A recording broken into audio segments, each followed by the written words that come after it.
Good morning everyone and welcome back to Morning Markets here at True Potential. Wednesday the 13th of March, and today we're going to cover yesterday's CPI print in the US and also today's updated GDP print in the UK.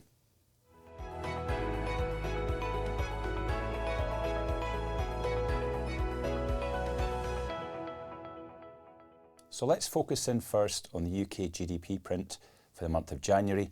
It's hot off the press and it's shown a modest rebound from the contraction in December. Now, these monthly numbers are often very volatile. They can be hit by unexpected events such as adverse weather, industrial action, extra bank holidays, for example. So we should have expected a rebound anyway, because January typically sees increased consumer demand for New Year sales. Recall that January of 2022 actually saw GDP go up 0.5% in the month. This time it's 0.2. So we're seeing a modest rebound, but nothing to get too excited about. Perhaps more importantly, the quarterly number on a rolling basis still shows a contraction in GDP here, as does the annualised number.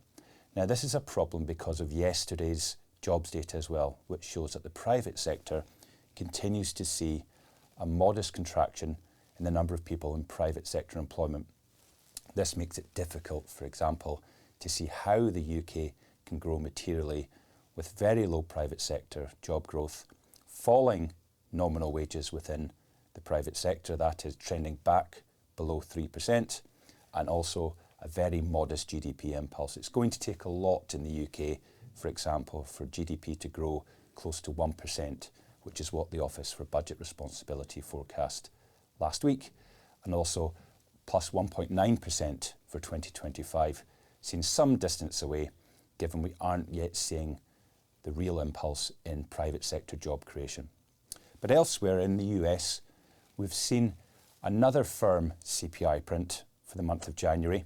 Both core and headline CPI came in as expected, but around about 0.4% for the month. Now, the real theme here is that disinflation, that is the trend of falling headline inflation in the US, appears to be over. Core inflation is ticking down. It has fallen 1 percentage point since June last year, but it's only fallen minus 0.2 percentage points since October. So we're seeing a real trend end here. We're also seeing that CPI inflation, the headline number, has begun to tick up. It's actually higher now than it was in June last year. However, this won't be too much of an issue for policymakers in the US because they prefer the PCE number for inflation, and that is likely to fall further into the spring and possibly into the FOMC meeting in June, where the markets do expect that first rate cut.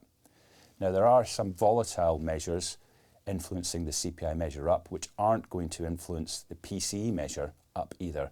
And that's why the PCE measure, this personal consumption expenditure measure, is the focus of the Fed and is likely to decline further. So we are likely to see rate cuts at some point in the summer. However, what we are likely also to see is that CPI in both the UK and the Eurozone falls below that of the US, and that the disinflation impulse in the UK and the Eurozone remains. That's all for today, but please join us again tomorrow. Thank you.